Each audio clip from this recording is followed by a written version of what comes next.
Are you a brewer looking to open, grow, or plan your next move?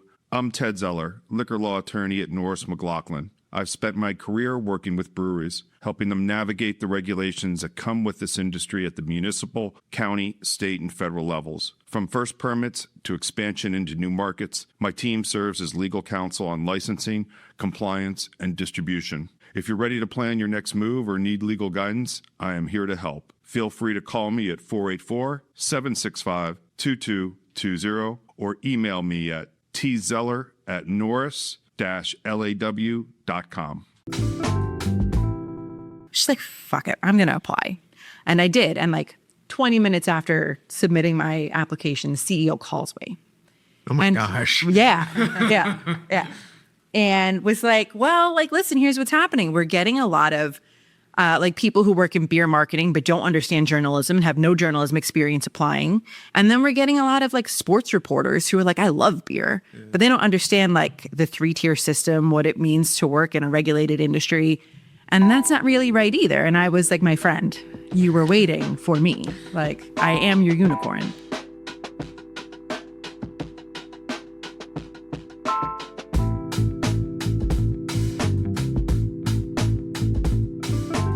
Welcome back to BrewBound Podcast. I'm your host, Richie Tevlin, joined as always by Evan Blum.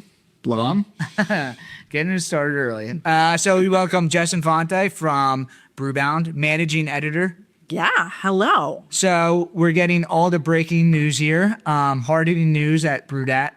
We had Dave Infante on, our only other beer reporter we've had on. And your only other Infante. Yeah. Only other Infante. So you guys are not related. We don't think so. So I've told people that you guys are coming on, or that we're coming on, and people have asked me like, oh, is that Dave's wife, Dave's sister? I'm like, surprisingly, not at all. It's just like a wild coincidence that you guys are in the same industry, and then you guys are friends also, which is kind of like crazy. Yeah, so we are really good friends, but we also, in addition to both being beer journalists, which is a weird job in itself, we're both from the same part of New Jersey. We went to like brother-sister Catholic high schools. We did not know each other, and I'm a little older.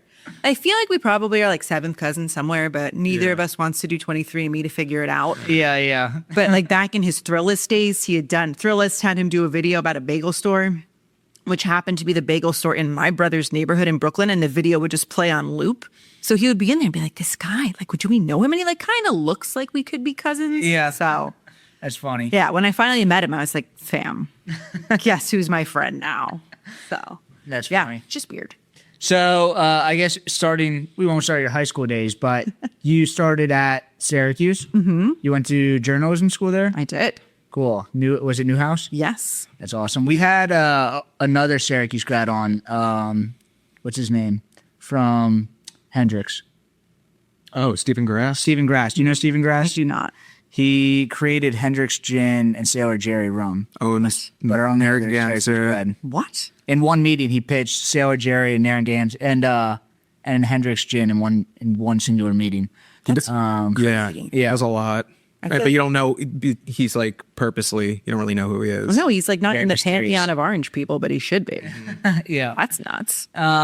Cool. So you went to journalism school, and with the hope of getting directly into becoming a journalist, news reporter? So it's my major was magazine journalism, which Okay. I don't even think exists anymore. I think now it's just a whole magazine, newspaper, online. Yeah. People who should really have done anything else with their lives. Well, And you're doing something that about as doing close as it. right? I'm doing it all. Yeah, I wanted to be like a magazine writer. I never actually did that. But after college, I wrote for the Asbury Park Press, which is the daily paper at the Jersey Shore, which is where I spent my summers growing up. So I like lived in my family's beach house and worked and, pretended to be an adult. But it was like a joke and a half. It was wonderful. Yeah. Yeah. And then after a few years of, I graduated into the Great Recession. So journalism was tough, and especially like community newspaper journalism was a bloodbath. So we had furloughs and layoffs like every quarter. And finally I was like, I need to be able to work and live for the rest of my life. So found a master's degree program in Boston that I was really interested in. I wanted to get to Boston anyway. Mm-hmm. I was always interested in Boston or DC. I never had the North Jersey bug of like, I've got to live in the city. Like that was never it for me. And I found a master's degree at Emerson College, integrated marketing communication. And before I started grad school, I was like, oh, I just need a part-time job in Boston. And my now husband, then boyfriend, was like, well, why don't you give tours at Sam Adams? Because we had been on one. And I was like, I don't like public speaking. What are you talking about? Like, I always loved beer. Like, that was always like a huge interest of mine. But I applied, I got it. And then I kind of got that bug, which was like, oh my God, I can work in beer. Like, these are jobs that people have. Like, I thought I would like get my master's and work for a nonprofit or like a university. And then that was kind of it. So I worked full-time in marketing at the Boston Beer Company on the Sam Adams brand for a long time. And doing what, like essentially journalism for them? Like, no, writing like press releases? No, never that. So I was hired as like a promotion specialist, which was I feel like they didn't really have titles that really like analog to anything else. Yeah. So I like help make Sam Adams campaigns. So when you're at the store and you see like displays and like case easels and pennant strings and like dealer loaders and the thing that goes around the bottom of the case stack whose name is escaping me right now, which I'm sure I thought a lot about. But yeah, so I worked on Sam Adams campaigns, which was super cool. Yeah. For, God, like 5-ish years. Then there was a role created kind of for me at the Boston Brewery to do marketing for the tour center and tap room. And I did that for a little bit, but it just kind of, I don't know, I feel like we both kind of met the end of the road with it. I think they needed somebody who was younger and like better at Instagram and wanted to work parties and hang out every night and weekend. And I was like, I'm too old for this. Yeah, not doing this. Yeah. So took a summer, like tried to figure out what I wanted to do. I always missed writing. And I was like kind of always sad that I thought that I would never do it again. But then my job at BrewBound was posted. Well, what became my job at BrewBound was posted late August, because I think I left Boston Beer like mid-June and was just kind of like out of my mind for a while because I was really nervous about what was going to happen. And this job opened and I was like, I don't think I could apply for that. I haven't been a writer in forever. Like, what do I do? What do I do? And then finally I was like, fuck it. Okay, I'm sorry, I can curse. Yes. Just like, fuck it. I'm going to apply. And I did. And like 20 minutes after submitting my application, the CEO calls me. Oh my gosh. Yeah. And was like, well, like, listen, here's what's happening. We're getting a lot of like people who work in beer marketing but don't understand journalism and have no journalism experience applying. And then we're getting a lot of like sports reporters who are like, I love beer, but they don't understand like the 3-tier system, what it means to work in a regulated industry. And that's not really right either. And I was like, my friend, you were waiting for me. Like, I am your unicorn. Yeah. And then it all worked out. And you just got right into writing articles. What were your first couple articles like? That's a great question. So you had contacts at Boston Beer, but I imagine a lot of journalism was like who you know and where do you get stories from.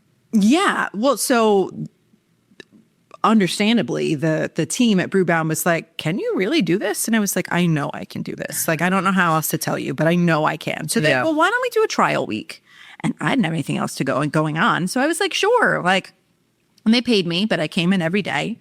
And this was September of 2019. And the biggest story that week happened to be that Texas was about to allow breweries to sell beer to go. So I like wrote a really thorough, like well-sourced, well-reported story about it and what the impact was going to be. And was like, oh my God, this is like riding a bike. Because I never felt like a marketer. Like I always felt like I slightly didn't know what I was doing. Yeah. And I probably shouldn't say this publicly in case I ever need to go back to that field. But it felt really good to get back at the keyboard, you know? Yeah. Mm-hmm.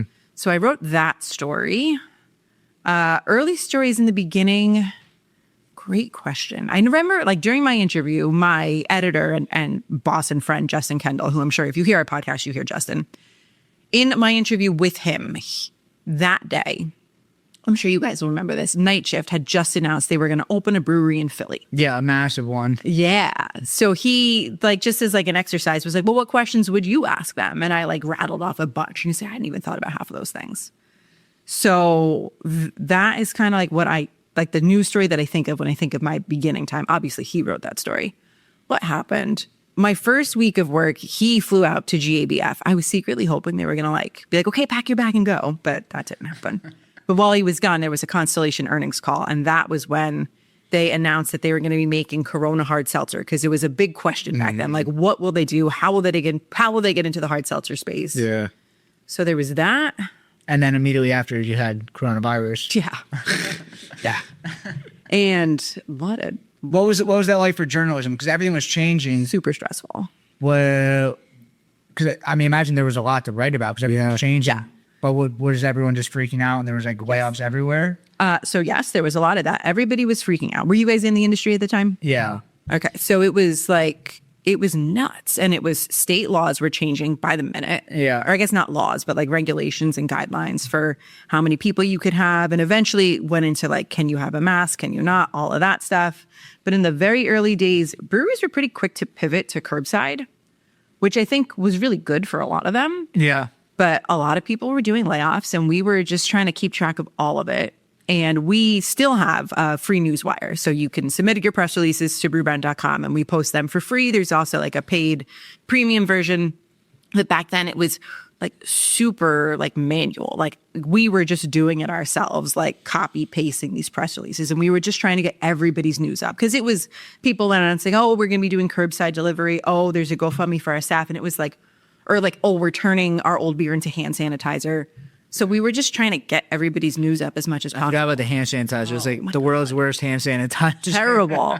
So much of that hand sanitizer to me smelled like really bad tequila. Yeah. Oh, so yeah. It takes on a gladiator, just dry out your hands like crazy. But like, I just remember like, because we were working from home, which I wasn't doing before COVID, and there was no way to stop working, because you could be working. Like I remember sitting at my laptop until like 7 p.m., 8 p.m. And this sounds, in retrospect, it sounds bad now, but like I would force myself to have a drink at 5 or 6 or whatever. Cause it was like, if I have this drink, I will stop working because I should not be drinking and writing. Yeah. But without like a commute home, it's hard to shut off. Just separate that. Yeah. I've gotten out of that habit, but it was helpful then. So we're in a much different situation now with beer because during COVID, everybody was drinking like fish. And I guess you've kind of seen the full arc of like people going crazy. And then now your stories on BrewBound are like, well, for the last couple of years, it was like things were closing. And now it seems like everyone's buying each other, merging. And there's a lot of like kind of coming up, maybe the back end. I don't know. We'll see. But it's like kind of a much different. Yeah, you're definitely right. Now there's a few different like veins of trends happening within craft. I think the closings that you were seeing were driven by like most breweries have a 10-year commercial lease. Yeah. So what we were really just kind of got through this wave of was all those breweries that popped up in the boom times got to the end of the lease and were like, we can't go on, or the rent was raised too high for them. So I think those will start to peter out. Yeah. And yeah, you're right. It's like everybody's tag teaming because it makes sense. Like you've got to, if you can figure out ways to cut costs, share services, do whatever you can, make sure you're filling up trucks and not sending out like half empty trucks. Like I get it. Yeah. Yeah. And there's like in a matter of 3 years, there was the advent of RTDs.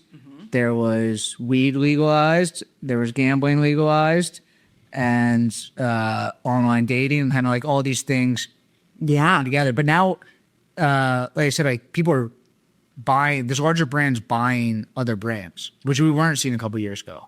Yeah. Everybody was buying brands. Yeah. And nobody's really buying. What's happening right now is people aren't buying facilities, they're buying the brands. Yeah. Mm-hmm. Like look at Stone and Sapporo and Firestone Walker. Like that deal does not include their massive Escondido brewery, which I think was partially what was attractive to Sapporo to Stone in the first place, was bi-coastal production. But I think Sapporo's realized we don't need both of these. We'll consolidate in Richmond. And Firestone doesn't need the capacity in San Diego because they've got it all on their own. Yeah. So it's a lot of that. Like the 21st Amendment. And I was going to say, I did not see that happening at all. Like 21st Amendment is like a classic American craft brewery. And I didn't think Evil Genius had that far to reach, but like I live 2 blocks from the brewery. So I just assumed it was like kind of the local brewery. But that's kind of crazy that they bought that, I guess just the brand. So it didn't matter to buying the brewery. It's like, I don't know. It's like a mouse trying to eat an elephant or something. But like we've talked about before we started recording, I'm spending part of the summer at the Jersey Shore where my family's from. And Sunday we were walking home from the beach past my buddy Greg on the front steps of his house. And he was drinking like the watermelon beer. Oh my God, why is its name escaping? Oh, yeah. Come Hell or High Water. 21st Amendment. Yeah. And I was like, hey, When'd you buy that? He was like, oh, just now. And I was like, interesting. I said, did you notice it was gone from the market? And he was like, what? Yeah. And I said, he said, this is one of my favorite beers. So yeah, well, they closed and now they're back. And on Friday, I had just written the story about their offer and compromise with the TTB, which to be clear is nothing to do with Evil Genius. But Yeah, that happened like years ago, didn't it? it was like over the course of January 2018 to the end of October 2025. I think, I have no idea. But what I would hazard a guess is that there was probably a mix up with who pays excise taxes for their contract production partners. Got it. But could be it. But I mean, to owe the government $1.2 million and be able to just pay them $423,000. Like, can I make a deal like that on my school loans? Like, well, like clearly you don't need the money. Yeah. But I guess maybe that was part of the deal with, like, you know, if they got bought, there was going to be like some sort of concession. You know, either it doesn't get paid at all or they get all the money out of the deal. I have no idea. Everybody that I reached out to was like, I don't know anything about it. So Yeah. But a lot of what you are covering now is not just beer news. There's also NA beer, which is beer but not beer. You guys are covering a lot of like the cannabis drinks now. So it's not even just beer news that you guys are doing. Like the best way that I can think of to explain what I do to people who don't know is we will cover anything with an ABV that is not wine. And maybe we'll get to wine one day. I don't know. But yeah, like we do a lot of coverage of NA beer. Last week on our podcast, we had the CEO of Best Day, which is an NA brand. Yep. I forced myself to learn about THC drinks because, to be perfectly honest with you guys, I didn't get it and I didn't really care. Because I live in Massachusetts, which is like a legal weed state through dispensaries. And that is where, like, we can't have THC drinks in liquor stores. Everything's got to go through the dispensary. So I wasn't seeing it. Interesting. Yeah. Yeah. I think the weed industry is a very long way away from being regulated correctly. Because even in Jersey, when you go over there, it's the Wild West. There's no rules at all. Even when you walk into the legal distillery or the dispensaries there, nobody has any idea what's happening. Everything is run differently. There's no regulation. Everyone is so high that's working there that it's like you're talking to them, like asking them questions. They don't know what's going on. It's just terribly run businesses that are making so much money. Yeah, and they're not really anymore. It really kind of seems like legal weed, at least in Massachusetts. Yeah. Seems like it's kind of bottoming out a little bit because like the black market never really went away. Yeah. Yeah. So that's tough. Like it's hard to compete with that. When you're standing up, like you see these new beverages coming out, how is it like trying to find that new audience for stories or stuff like that? Yeah, is that your audience reading it, or who's like? That's a great question. I'm not really sure. Yeah. So we have two different versions of our newsletter, paid and free. Yeah. And the free version gets like little blurbies for stories, but one day a week we do one free gift link. And I've noticed like the things that have done the best lately, click-wise, on those free links are data stories about RTDs. Interesting. Right? Like we've put like feature stories about craft brewers up for free. Nobody reads those. Stuff about what the Brewers Association has going on. Yeah. Nobody reads those.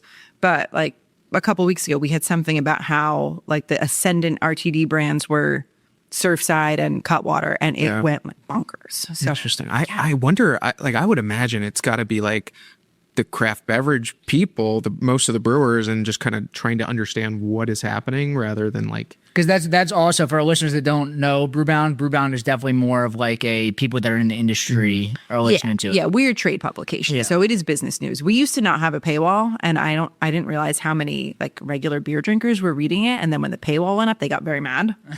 But it is like business news. Like my friends would be like, "Should I listen to your podcast?" And I'm like, "No, like you would be bored." My mom doesn't even listen to our podcast. But people that are in the industry should listen to your podcast because you guys are. Thank you. You guys are talking about news. And like we were talking about like, kind of the local Philly news, but what you guys talk about is like these larger brand, like the consolidation of the distributors, like all these things that are affecting like the national beer news. Yeah, people always love to ask me like, "Oh, I bet you get to review a lot of beer." And so I don't review any beer. Some people will send me beer, which is nice of them, and I always say like, just so you know, you're sending my husband beer. Like I'm not going to write about it. If I think to do it, I'll post it on Instagram. But yeah, it's the business news. It's legal stuff. It's distribution. It's contracts, M&A, all sorts of that stuff. So Yeah. Do you have a lane as far as like what you're writing about mostly? No, not really. I feel like there's 3 of us on our team, Justin, who we've talked about, and then my coworker, Zoe Licata. Zoe is really interested in cider, and she's really done a really great job carving out that beat for herself. How's the cider industry doing? Great, for the most part. I think regional and local ciders really took off in the past couple of years, and cider's been like the lone bright spot in a lot of data reports that we get. Why is that? You think because the gluten angle, or you think it's just the new craft where the local wineries, at least in Philly, are popping up and getting really popular? Interesting. And I don't know if cider is just like a different angle at craft beer. Yeah, I think that's a little bit part of it. I think the gluten thing was why Angry Orchard took off back in like 2013, 2012 days. Yeah. I think then that calmed down. The thing with cider is that when you look at the category from above, it was so steered by Angry Orchard. It was, like a majority of dollar sales, and you couldn't really quite see the local stories. And as Angry Orchard receded a little bit, you started to see these regional brands really start to dominate, especially out of the Pac Northwest.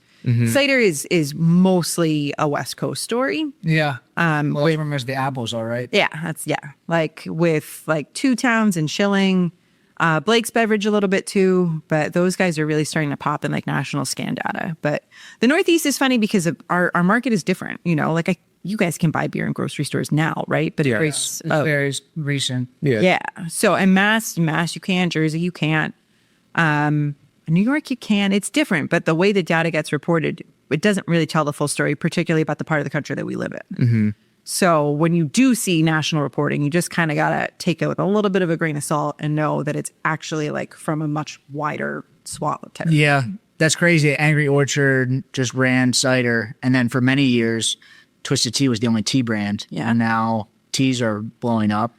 Now Gatorade is. Yeah, right. Alcohol Gatorade is taking the world by storm. I kind of love hard Gatorades. Really? Yeah. Like I'm not a fan. I think the like teas it. are great. I like it. I think that I like the idea of it. I think the stuff that's on the market right now needs to get tweaked a little bit. Yeah. So what's interesting, I don't know, man, to talk about Angry Orchard and Twisted Tea is so funny because they're both so sweet, right? Yeah. I think flavor palettes, like people's palates changed and moved on. And I think Jim Cook has said this on earnings call, some of what has gone wrong for Twisted Tea because their sales are down in a pretty painful way. Yeah. Because of how big a chunk of Boston beer sales Twisted Tea is. Yeah. Jim has said they priced it a little too high because they were trying to treat it like a premium product. It used to be, when I was there, like the thinking was that the Twisted Tea drinker were mostly like blue collar middle-aged men. And that was totally true. But then they started to pivot and try to attract younger drinkers, like the 21 to 28-year-old demo. Yep. And they did that through a lot of like country music sponsorships and stuff like that, instead of just being like NASCAR and the Camel Pack and all of that. And they did a good job with it. But then Surfside happened. And I think when those drinkers were able to see, oh, this has less sugar, this is less sweet, and this is real vodka, what is in that other thing? Yeah. There was a lot of like hand wringing for years where people in the industry were saying, oh, nobody really cares what the alcohol base is. But it turns out they do. Yeah, I think Twisted Tea Light is a much better beverage than Twisted Tea. I think it's just less sweet. Funny. And I think it's way more drinkable. So Tea Light, like Philly is such a huge market that they tried to reformulate forever, and the Philly like distributors would riot because they're like, you can't change it. Northeast Philly like it. and Delco just live off Twisted Tea. It is absolutely amazing. The Northeast is just Twisted Tea and Miller Lite, and Delco's Twisted Tea and Bud Light. Just, what do you think the Miller Bud thing is? Wait, what? Well, why is Miller Lite popular in one spot and Bud Light popular? I don't know. I know Moeller. I think Moeller is the Newhouse, and they are in the Northeast. I don't know if they just had like really strong, Just like own the market. Yeah. Yeah. But the rest of the industry, I mean, it's just Michelob now. I mean, I'm in beer stores multiple times a week doing beer tastings, and I'm seeing what people are buying. And in Philly, it's just 90% of people walking out the door are either Michelob, some sort of Surfside or Super Light, or Voodoo Ranger 19.2s. Yeah. And that's, The Voodoo Ranger 19.2s are essentially kind of like the new 40s. Nobody gets 40s anymore. yeah. Dave was here talking about the 40, Yep. the 40s, and I think now that's turning into 19.2 cans of like the high octane Yeah. flavored drinks. Dude, I think you're really right about that. They're great. everybody gets it, and they also even they get flavored twisted teas also, like the I don't know what the different flavors are. It's like raspberry peach. Yeah, but it's the big cans of twisted tea. Yeah, it's like, I don't know. I mean, if you look at like what, I mean, I assume I'm like a good bit older than you guys, but like what were available in non-alc drinks when I was little, like Fruitopia and Snapple and all of that, like our palates were so attuned to that and like different flavors and sweetness and just like a big intensity that it's like, you can almost see it's like super cyclical. Like in the beginning of hard seltzer, it was really nuanced. You could barely taste any fruit. Yeah. And then it came back around the other way. And then everything kind of went crazy with like super intense, juicy, fruity flavors. And then it kind of went back the other way again. It's just like, it's just going to come in waves. Yeah. Are you seeing a lot of the accounts that I'm talking to, I'm trying to give them like hazy IPAs, and everyone's saying like, oh, West Coast IPAs are cool now. And is that an actual thing? Like, I don't know if like the craft beers, like now the general public is going towards sweeter things, and then the craft industry is just like the anti-establishment kind of. So like Possibly. they don't like sweet things now. I mean, like, I feel like a lot of what we, like the biggest news coming out of craft breweries, I find, has been lagers, Yeah. which is like stuff that like craft brewers were not interested in making at all years ago, but you can only drink so many.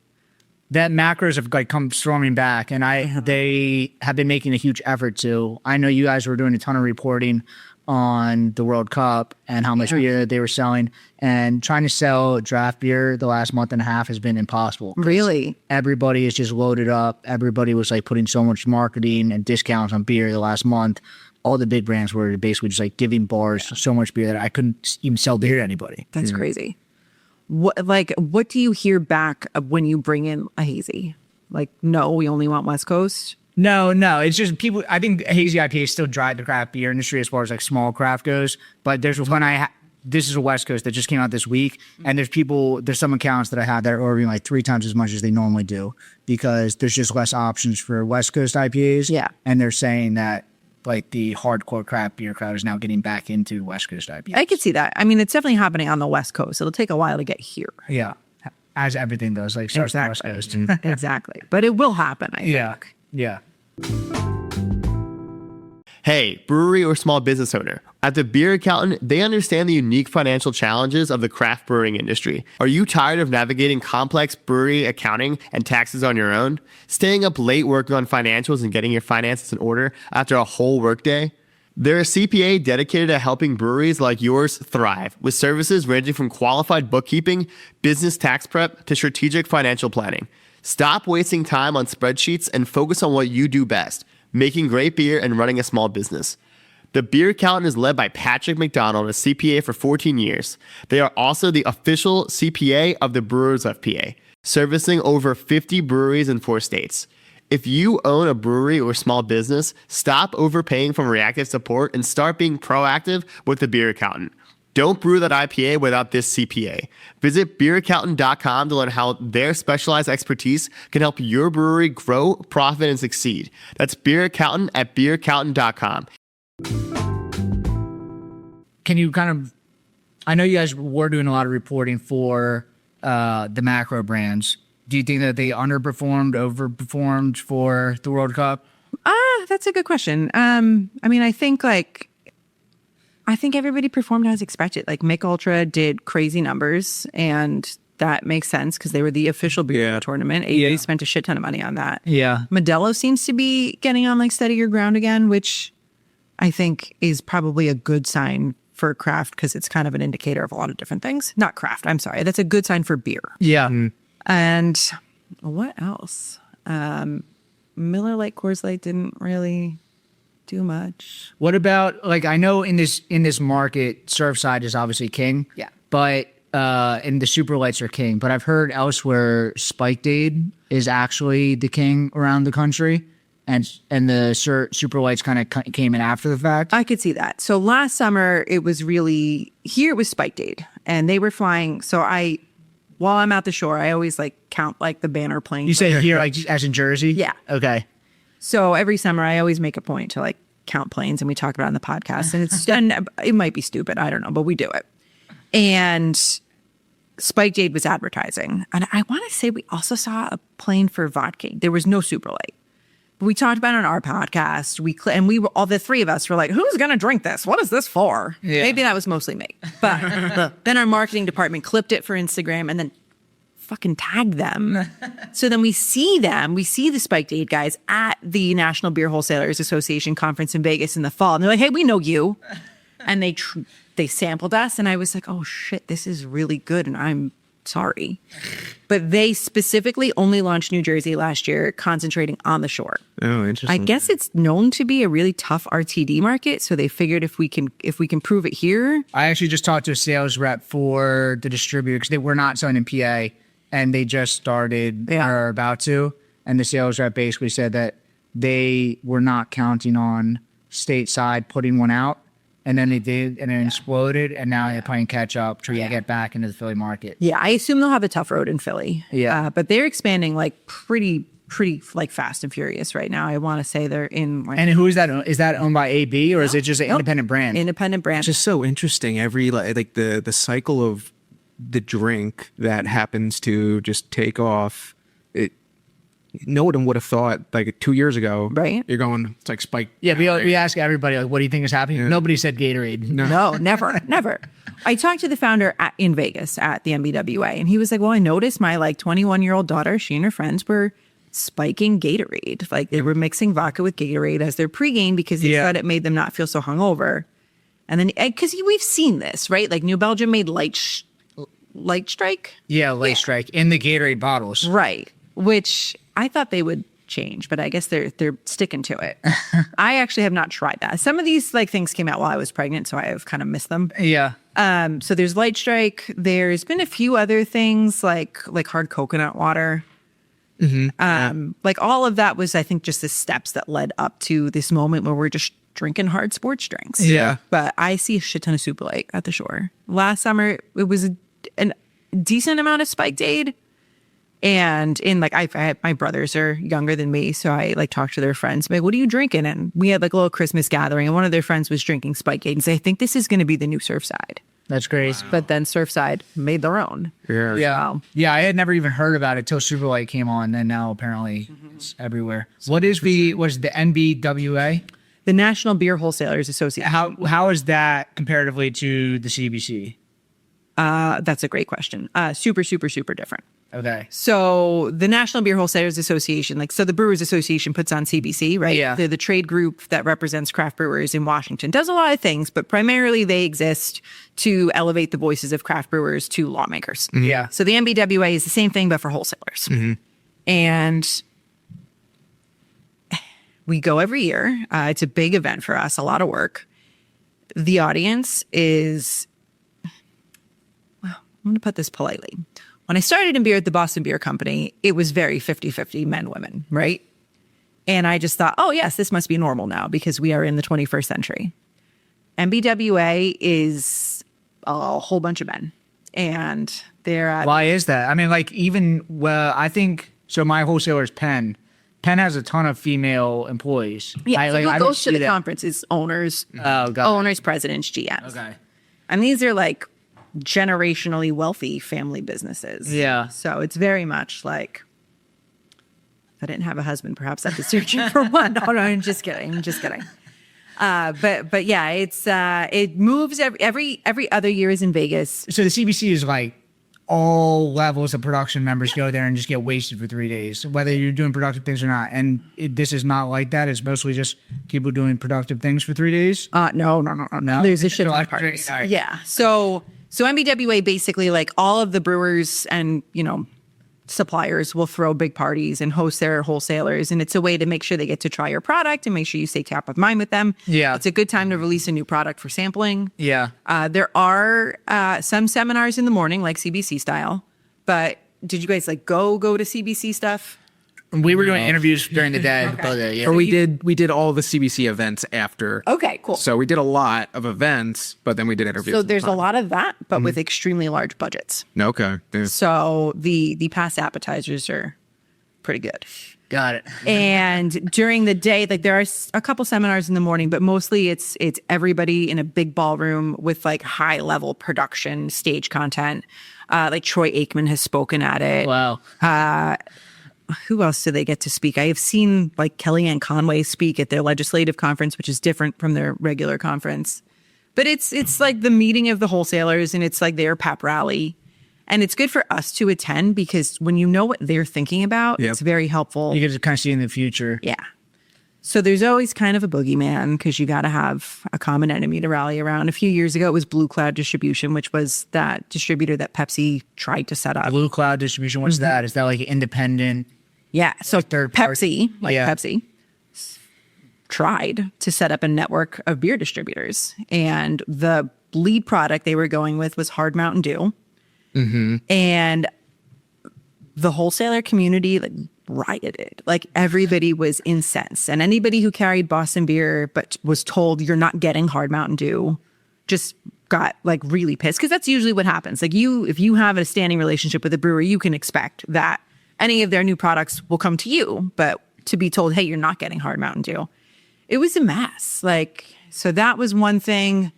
That has to be one of the strongest trade groups because everyone talks about how like fortified that the middle segment is.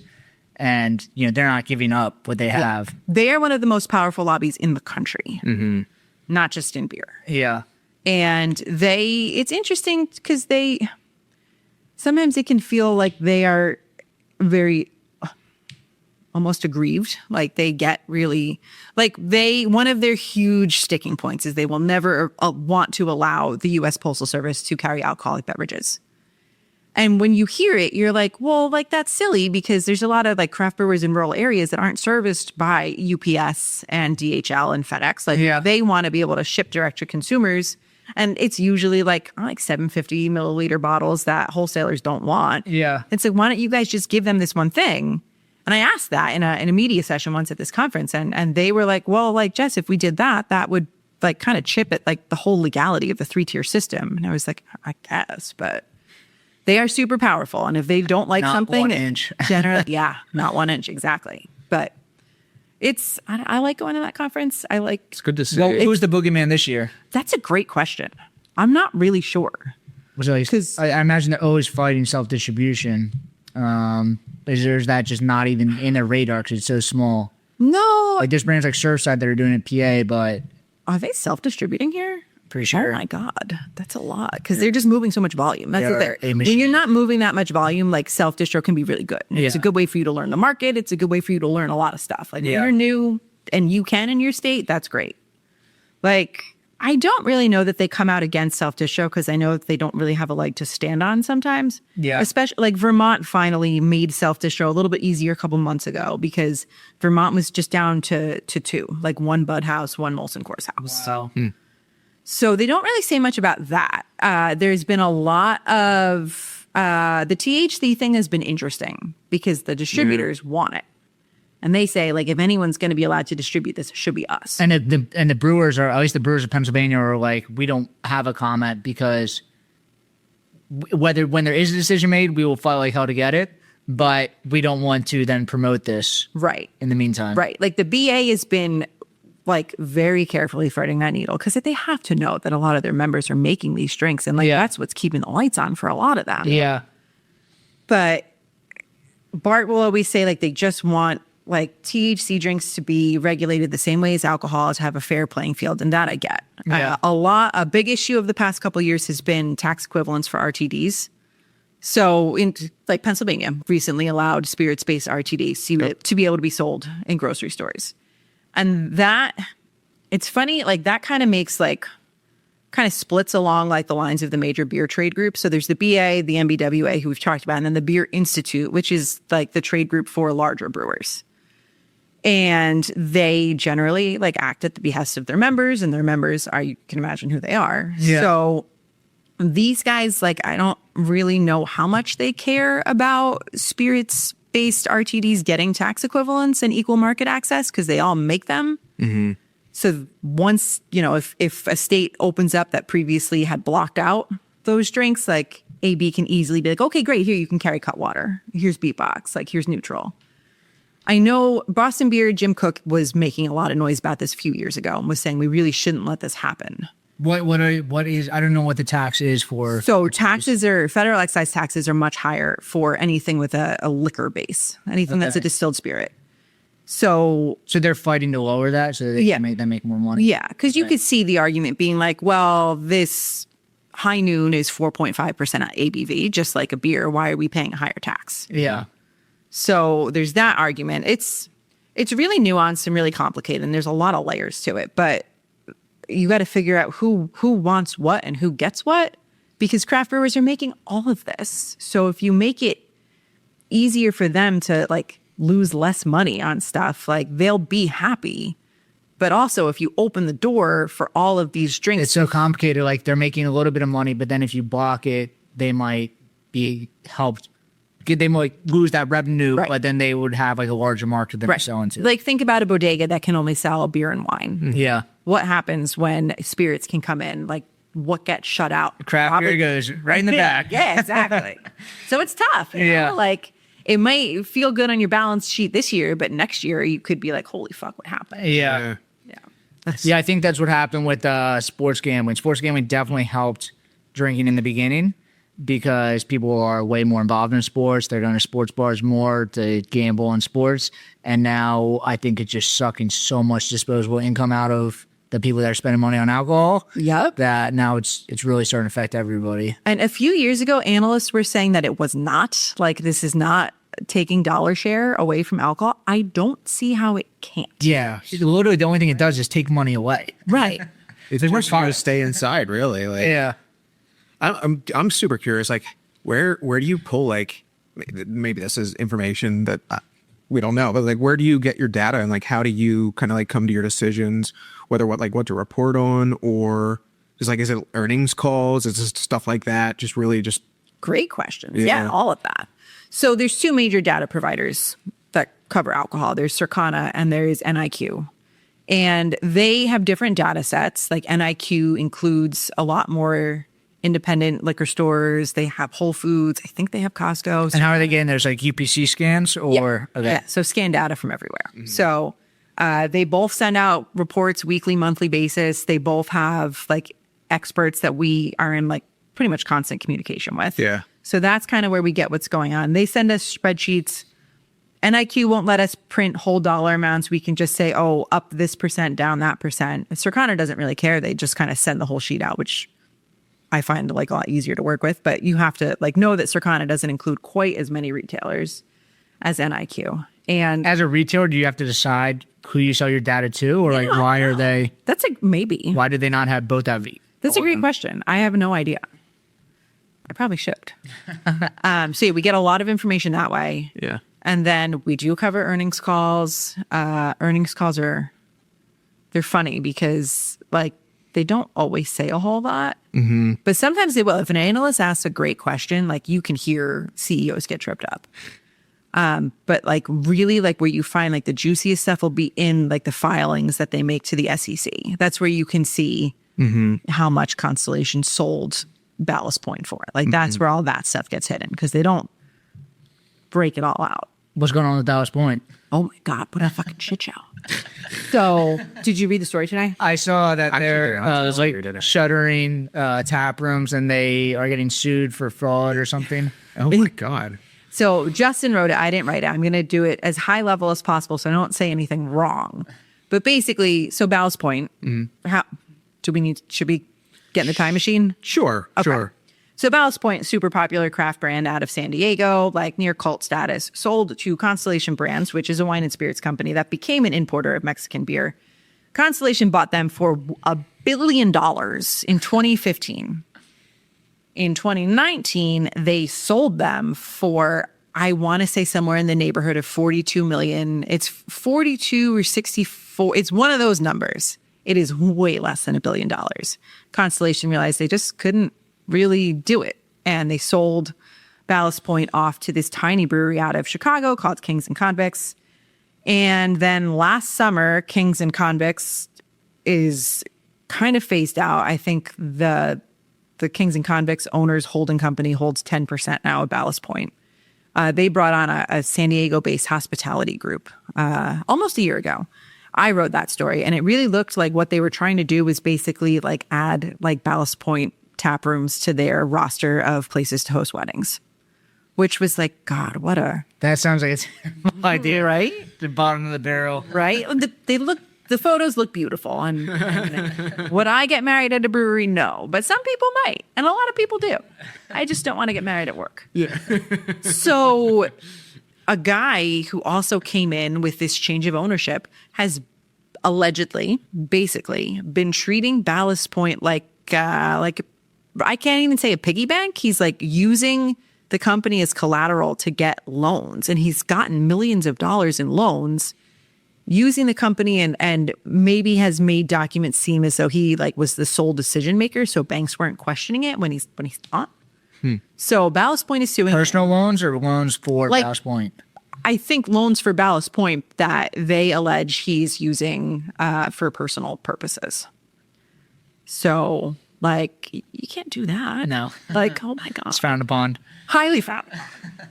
When you, like, I have no appetite to get into business myself. Yeah. I would never. But when I see what some people do, I'm like, holy shit, what are you doing? Yeah. Like, ugh, how are you not stressed? Do you have an update on what's happening with Uncle Nearest? I don't. Okay. I think the latest news is that Fawn is out. Yeah. Right? Dave does a great job covering that, but so does my teammate Farron Salter. Yeah. She covers spirits for our company. So Okay. she's kind of got the handle on that. What about BrewDog? Oh, this I can definitely talk about. This So, is a crazy story. where do you want to start? Well, we can start like BrewDog. If they were the largest craft brewery out of the UK. They kind of like created the craft industry there. Yeah. Moved over to the US. Yep. Opened up a ton of tap rooms. We're selling a ton of beer. Yep. And then got canceled, and we're going out of business kind of at the same time. A little bit. Well, it's like a year or two in between those two things. But Yeah. yeah. So BrewDog, founded in Scotland in 2007, I want to say, by James Watt and Martin Dickey. Had a cool TV show. They did have a TV show. So they filmed an episode of their TV show at Sam Adams while I was working there. And a few of us got told, hey, like come down and be in the background so that, because I think we did it like late at night. Yeah. It's like, we're not going to be open, but we need people here. And they ended up doing like a wort hot tub with Jim. And I'm like, I don't want to be here for this. This is like deeply uncomfortable. Like, so it was not that. Jim likes jumping in beer. Yeah, well, but they had previously said a bunch of horrible stuff about Jim, so the whole thing was just kind of awkward. But they seemed to have a good time. And the one guy, the bald guy, I don't know if they're both bald. James. James, he's like the main owner, right? Yeah, so I think the two of them probably had equal ownership, but they brought on a lot of private equity money, Yeah. and they were able to cash out. Well, private money, and also private money from individual investors, right? Yeah, so they had an like an institutional investor. I want to say it's TSG Partners. I don't want to be wrong about that. So if I am wrong, I'm very sorry. But they brought on a private equity firm, and usually when that happens, a timer starts, and you've got usually 5 years to get them their money made back. But they also they did it like a huge crowd raise. They raised close to I think over $100 million over punks. Oh yeah, from the equity punks for like 11, 12 years. It went on for a long time. Then shit kind of hit the fan. A lot of unsavory things were said about James. The BBC did a massive like expose on them Of all the crazy stuff that happened after the kind of fallout from the Me Too and Rat Magnet in craft beer, everything that was said about BrewDog was the craziest stuff. Accusations that I'd heard. Really? I think so. Yeah. All this stuff about the owner was like insane. Like I did not see that coming at all. That was There's a lot in there. Yeah. Like supposedly he was bringing, like he would just always make like, allegedly he had made several like women on staff feel very uncomfortable to the point where male managers would say to them, I'm not scheduling you tonight because he's going to be here. Like that came up a lot. Yeah. And this was after they had come over here and they set up a brewery in Columbus, Canal Winchester, Ohio. And they opened a bunch of tap rooms. They pulled back on a lot of tap rooms. And then in March, it was widely reported that they were up for sale. James, who has now since been outed, ousted, tried to make an offer to come back, to buy the brewery back when it became up for sale. And That was then like last month or something, or months ago? last week and also a couple months ago. He's done it twice now. But in March, there was reporting coming out of London that Tilray Brands was about to buy them. It was something that because they're so far ahead of us, it was something like I noticed on my phone in like the Dunkin' drive-through line after I like brought my daughter to daycare, and I was like, oh shit, this is going to derail my whole day. And it did. So that day, it was like 3 Mondays in March, Tilray announced that they were buying a different part of BrewDog's business. First, it was the UK. They bought like the main production brewery in Scotland and like 11 pubs, plus all the global rights, all the IP, all the brand rights. Next week, they announced they were buying a brewery in Australia and like 5 pubs. And then the next week, they announced they were buying all the US operations. And they're fucking psyched about it. Like they ended up paying $54.5 million for all of that.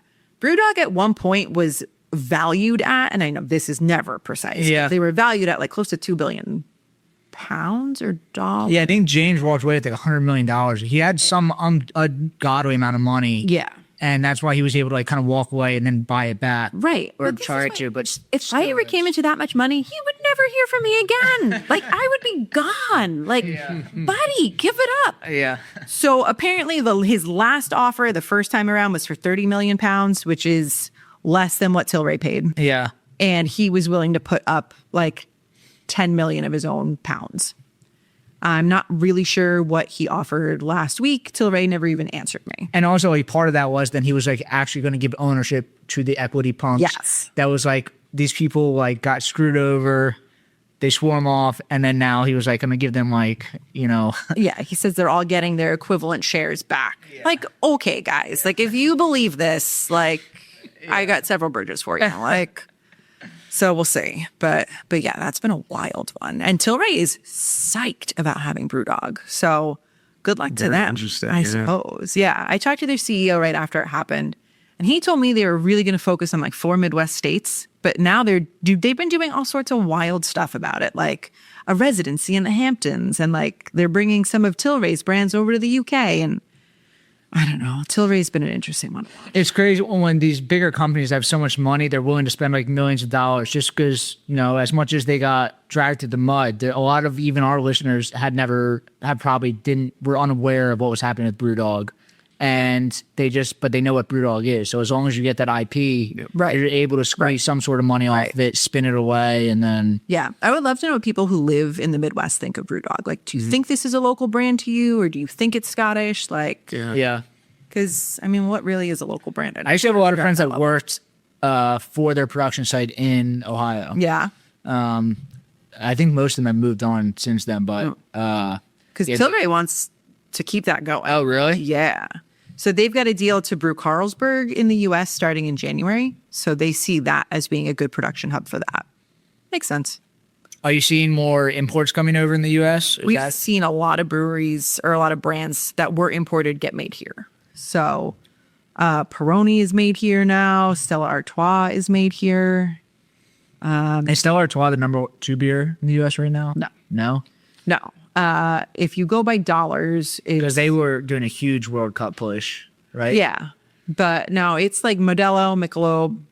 Michelob will say they're number 1 by volume, but volume and dollars are different. Yeah. So Modelo is number 1 in dollars.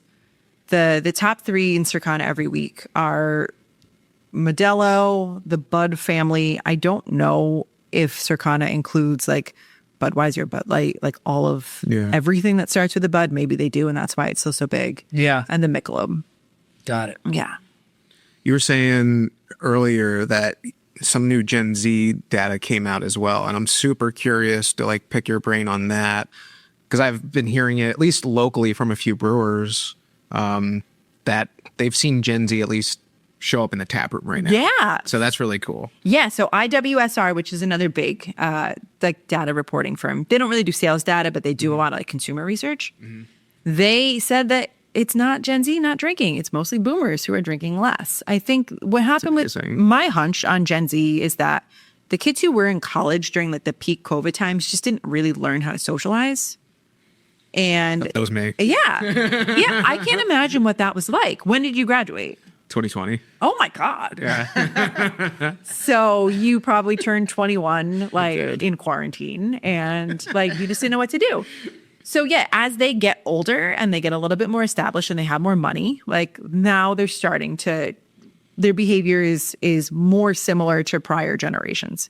Because the other thing that's at play here that is actually a really good thing is that underage drinking fell off a cliff. Yeah. You know, the other thing you guys had to, when I was learning how to do this, I won't tell you how old I was when I had my first drink because I don't want my mom to be ashamed. But like we kind of just had whatever we could get. And that was usually going to be really shitty beer.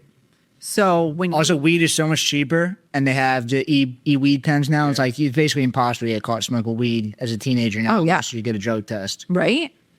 So yeah, like when you start out with like the wide like panoply of hard seltzers and RTDs, like of course you're not going to be like, oh, I would like your finest like sub-premium domestic lager. Like that's just not going to happen. So, and I think Gen Z's palates will come around to beer. I think we're starting to see that because it's like we said before, everything is cyclical. Like you got into hard seltzers because they were 100 calories and 5% alcohol and they were a little bit lighter. And then you're like, okay, well, wait, but I actually like the taste of beer. And that's where you find lighter beers. So I'm a little bit older than Evan. I'm interested if you had the same experience. After college, I was in fraternity in college. Just a lot of my friends are sober now. It's like we were drinking too much in college. Yeah. But then a lot of my friends were, the couple years after college, they were still drinking very heavily. And then my friends have started to slow down a lot.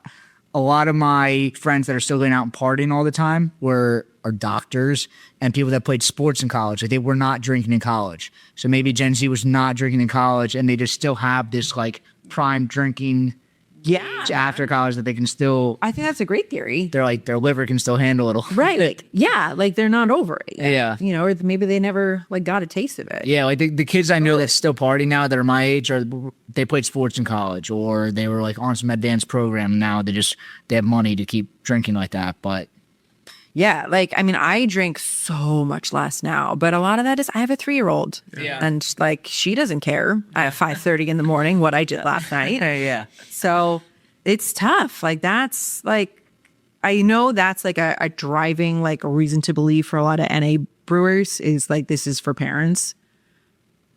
I don't. That doesn't really make having a small person doesn't make me want to drink an NA beer, but like I get it. Are you seeing the NA beers still continue to climb, or Yeah, they but plateaued? Okay. They've not plateaued. Their growth rates are usually like between 15 and 20% lately. It used to be Are they much higher. consolidating into specific brands, or is it still like because I've seen less of every small craft brewery is now putting out NA beer. Yeah. That's a great question. So I think like the introduction of Mick Ultra Zero last year was like a seismic shift. Like that beer came out and it gained like a crazy amount of market share, like almost unseen. But you've got like the full force of Anheuser-Busch behind you. So I get that. The story is really athletic.